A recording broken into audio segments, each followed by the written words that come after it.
오늘 저는 마태복음 18장 21절에서 35절의 말씀을 가지고 용서의 기준이라는 제목을 통하여 하나님의 말씀을 증거하고자 합니다. 사랑이 넘치는 곳에는 언제나 행복이 가득합니다. 어려운 일이 있어도 서로 사랑하고 도와주면 그곳에 참된 기쁨이 있는 것입니다. 현재 우리는 코로나19로 많은 어려움을 겪고 있습니다. 오늘 교회에 오는 길에 보니 지하철역 근처 상권이 아주 좋은 상가 점포 2집이 비어 있었습니다. 그만큼 자영업 하시는 사장님이나 기업체 하는 분들이 많은 어려움을 겪고 있다는 증거입니다. 어제 한국은행에서는 기준금리를 0.25% 올렸습니다. 그래서 우리나라의 기준금리는 0.75%로 상승했습니다. 한국은행은 아마도 11월에 금리를 한 번 더 올릴 것으로 보이고 내년에 또 금리를 올릴 것으로 보입니다. 시장에 돈이 너무 많이 풀려 물가가 계속 오르니 궁여지책으로 금리를 올리는 것입니다. 이에 앞서 미 연준은 테이퍼링을 당초 예상보다 앞당길 것을 시사했습니다. 이제는 많은 풀린 돈들을 재워서 다시 걷어들이는 작업을 하는 것입니다. 금리가 더 오르면 돈 있는 사람보다 서민들의 삶은 더욱 힘들어질 것이고 장사나 사업하는 분들도 힘들어질 것입니다. 물질의 어려움이 오게 되면 삶은 궁핍해지고 사회는 더 각박해지기 마련입니다. 이럴 때일수록 서로 이해하고 배려해 주는 것이 아주 중요합니다. 이처럼 사랑이란 다른 사람을 용서해 줄 때 보석이 빛나는 것처럼 그 사람을 빛나게 하는 것입니다. 오늘 본문을 보니 주님께서 베드로의 용서에 대한 질문에 용서를 얼마나 해 주어야 하는지 기준을 정해 주셨습니다. 그렇다면 예수님의 용서의 기준은 무엇이고 이를 통해 이 시대를 살아가는 성도가 깨달아야 하는 것은 무엇인지 여러분과 나누고자 합니다. 첫째, 용서의 기준은 예수님의 복음의 말씀에 있습니다. 마태복음 18장에 나오는 용서에 대한 주의 가르침은 마태복음 17장 22절부터 연결되어 있습니다. 마태복음 17장 22절에 23절을 보면 주님은 갈릴리에 모일 때 제자들에게 인자가 장차 사람들의 손에 넘겨질 것과 그리고 죽임당하시고 3일 만에 살아나실 것을 말씀하셨습니다. 그러자 제자들은 그 말씀을 듣고 심히 근심하였습니다. 그리고 주님은 갈릴리에 있는 가버나움 선교센터에 가셨는데 반세계를 받는 사람이 베드로에게 너의 선생은 반세계를 내지 않느냐 합니다. 반세계는 일꾼들의 이틀치 품삯으로 인두세를 말합니다. 그 말을 듣고 베드로는 내신다 하고 집에 들어갔습니다. 예수님은 그 모든 것을 아시고 말씀하셨습니다. 시몬아, 내 생각은 어떠하냐? 세상 임금들이 누구에게 관세와 국세를 받느냐? 자기 아들이냐? 타인에게냐? 물으시니 베드로가 타인입니다 라고 대답했습니다. 주님께서는 그렇다면 아들들은 세를 면하리라 하셨습니다. 그러나 주님은 그 말에 덧붙여 그들이 실족하지 않게 하기 위하여 바다에 가서 물고기를 잡아오라고 합니다. 그 물고기의 입을 열면 그곳에 한 세겔이 있을 것이라고 말하니 그대로 되었습니다. 그것을 가져와서 나와 너를 위해 인두세를 내라 하셨습니다. 분명 예수님은 온 우주 만물을 지으실 때 하나님과 함께 하신 분으로 예수님은 세상 왕에게 세금을 낼 필요가 없으셨습니다. 그리고 하나님의 아들이신 예수님께 반세계를 받는 것은 하나님의 주권을 인정하지 않는 것과도 같은 것입니다. 그래서 그것은 죄인 것입니다. 그러함에도 주님은 반세계를 받는 자들이 실족하지 않게 하기 위하여 그들의 뜻에 응하신 것입니다. 믿는 성도는 하나님의 자녀로 그분의 법을 따라야 하지만 세상에 나아가서는 세상법도 따라야 할 때가 있습니다. 그 세상법이 하나님의 말씀에 어긋나지 않다면 그것을 따라야 합니다. 이는 믿는 자로 세상 법을 지키지 않으면 그것을 보는 자들이 실족할 수 있기 때문입니다. 그래서 세상 사람들에게도 본을 보여야 합니다. 그리고 그때 제자들은 천국에서 누가 크냐라고 논쟁을 벌였습니다. 주님께서는 이전에 인자가 이 땅에 와서 십자가에 달려 돌아가시고 또 살아날 것에 말씀을 드렸음에도 불구하고 제자들은 누가 크냐, 누가 작냐, 예수님이 나중에 왕이 되시면 내가 어떤 자리를 앉을 것이냐, 그 싸움을 하고 있었습니다. 주님은 그것을 보고 어린아이 하나를 세워 놓으시고 누구든지 어린아이 같이 낮추는 자가 크다 하시고 또 누구든지 예수님 이름으로 이런 어린아이 하나를 영접하면 나를 영접한 것이라 하셨습니다.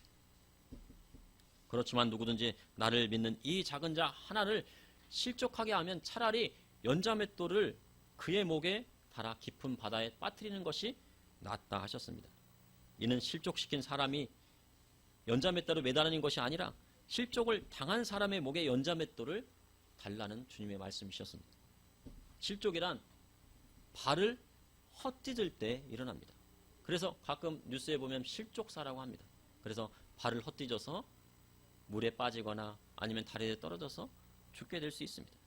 그리고 이 실족이라는 것은 행동을 잘못하는 것을 말합니다. 사람이 죄에 빠지면 그 죄에서 헤어나올 수 없고 결국 지옥불에 던져집니다.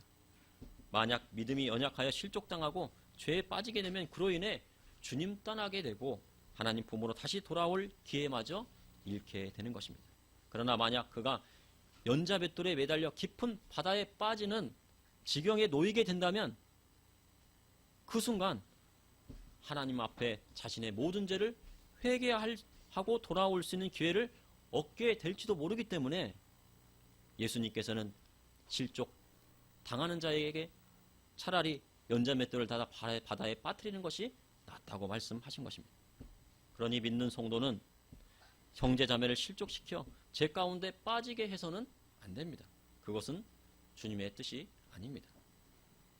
그런데 주님은 실족 당한 사람뿐만 아니라 실족하게 하는 사람에게도 화가 있다 하셨습니다.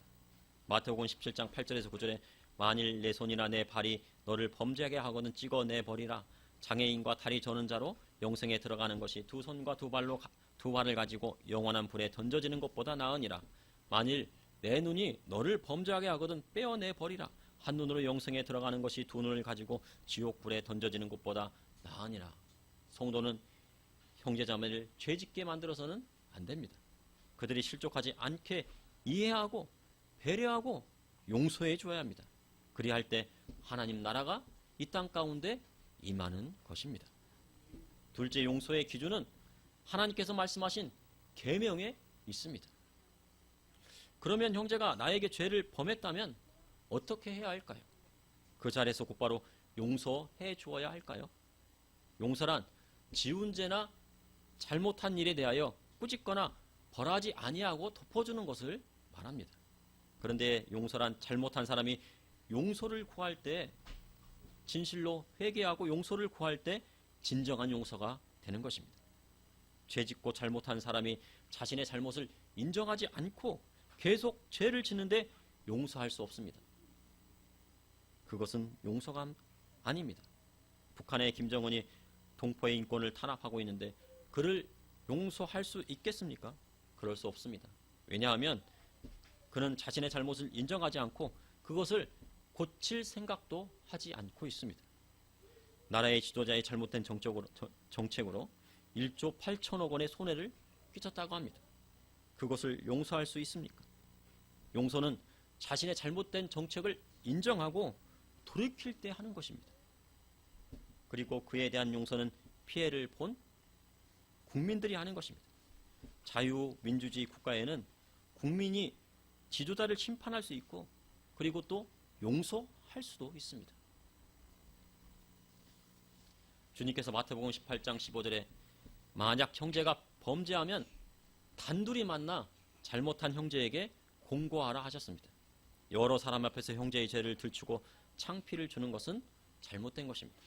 둘이 만나 공고했는데 그가 만일 들으면 형제를 얻은 것이고 만일 듣지 아니하면 한두 사람을 데리고 가서 두세 증인의 입으로 말마다 확증을 하셨습니다. 그러나 그의 말도 듣지 않는다면 교회의 말하고 교회의 말도 듣지 않는다면 그를 이방인이나 세리로 여기라 하셨습니다. 신명기 21장 18절에서 21절에 사람에게 완악하고 패역한 아들이 있어 부모님의 말씀을 듣지 않고 순종치 않고 부모가 징계하여도 듣지 않으면 부모는 그를 잡아다가 성읍 장로에게 말하고 그것을 확인시킨 후에 성읍과 모든 사람들이 그를 돌로 쳐 죽이게 하라고 하나님께서 말씀하셨습니다. 세상에 자식을 고발하여 돌로 쳐 죽이는데 내어줄 부모가 어디 있겠습니까?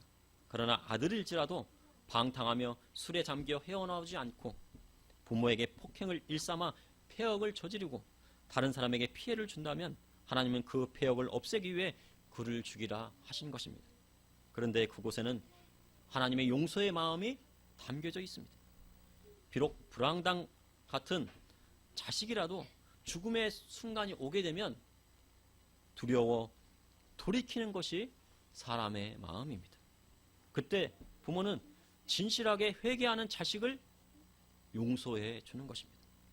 구약 성서를 보면 부모에게 자녀를 징계할 권리도 있고 사할 권리도 있다고 말씀하셨습니다.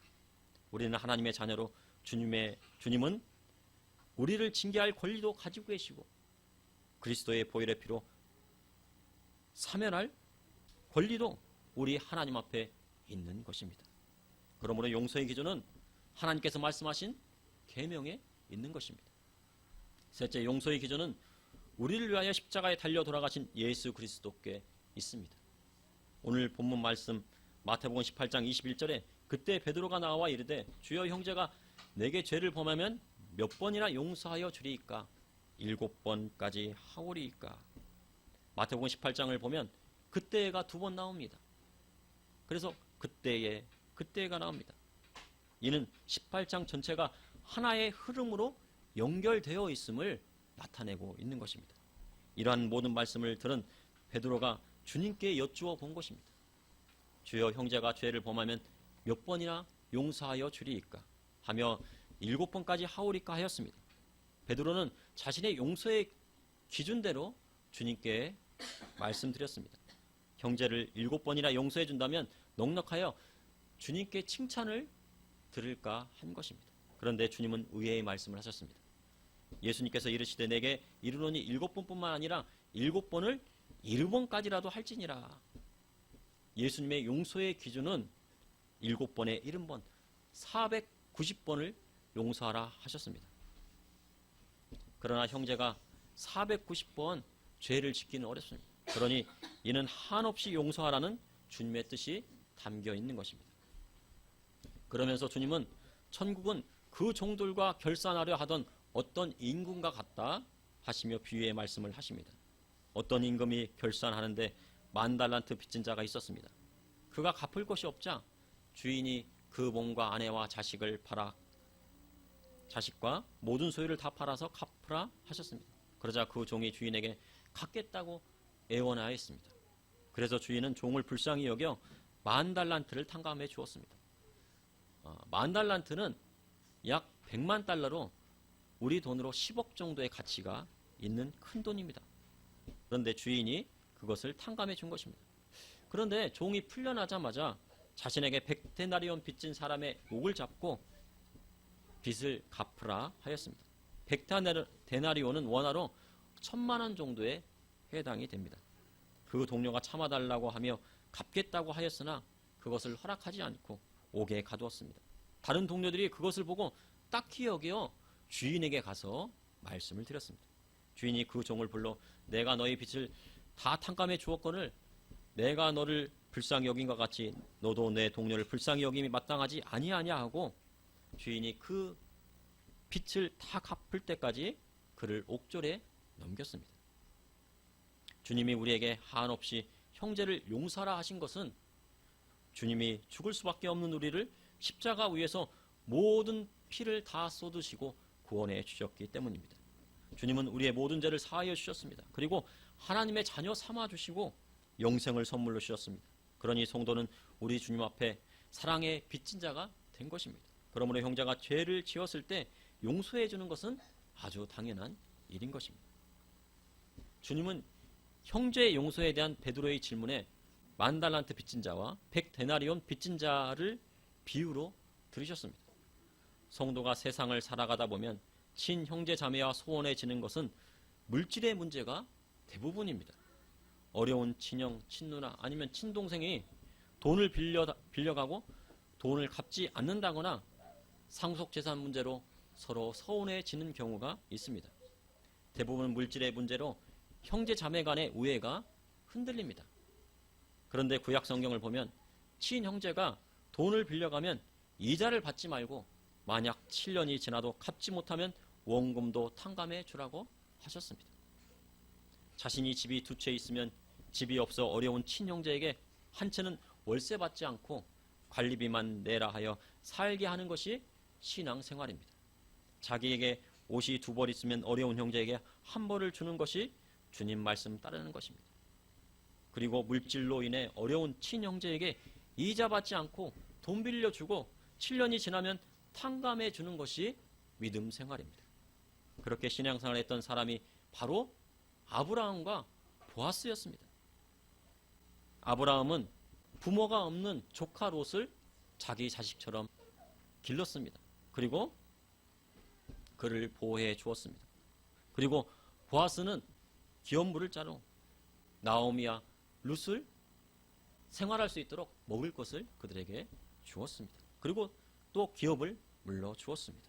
그로 인해 그들이 하나님 앞에 물질적인 축복뿐만 아니라 자손의 축복까지 받았고 예수 그리스도의 계보에 들어가게 된 것입니다. 교회에 와서 열심히 가족을 위해 기도하는 것도 중요합니다.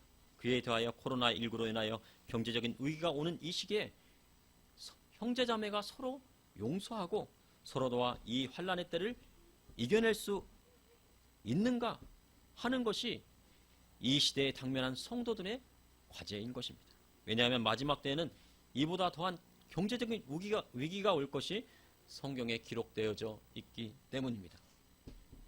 시편 133편을 보면 보라 형제가 연합하여 동거함이 어찌 그리 선하고 아름다운고 머리에 있는 보배로운 기름이 수염 곧 아론의 수염에 흘러서 그의 옷깃까지 내림 같고 헐몬의 이슬이 시온의 산들에 내림 같도다. 거기서 여호와께서 복을 명령하셨나니 곧 영생이로다 말씀하셨습니다. 우리의 큰형님 같은 분이 누구십니까? 바로 우리 구주 예수 그리스도이십니다. 주님은 사람의 몸을 입고 이 땅에 오셨기에 우리의 아픔과 고통과 경제적인 어려움을 가장 잘 알고 계신 분이십니다. 그러니 주님 앞에 우리의 모든 어려움을 말씀드려야 합니다. 그리고 우리를 구원해 주시기 위하여 십자가를 지시고 마지막 피 한 방울까지 흘리시며 우리의 죄의 빚을 대속하여 주셔서 탕감해 주셨으니 우리도 형제의 죄와 잘못을 용서해 주는 것이 합당합니다. 그러므로 용서의 기준은 우리를 위하여 십자가에 달려 돌아가신 예수 그리스도께 있는 것입니다.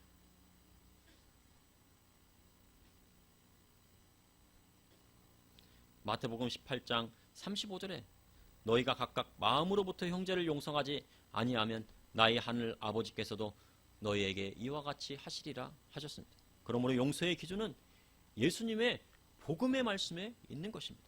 또한 용서의 기준은 하나님께서 말씀하신 계명에 있습니다. 십계명을 지키는 데 있습니다. 그리고 용서의 기준은 우리를 위하여 십자가에 달려 돌아가신 예수 그리스도께 있는 것입니다. 잠시 기도하시겠습니다.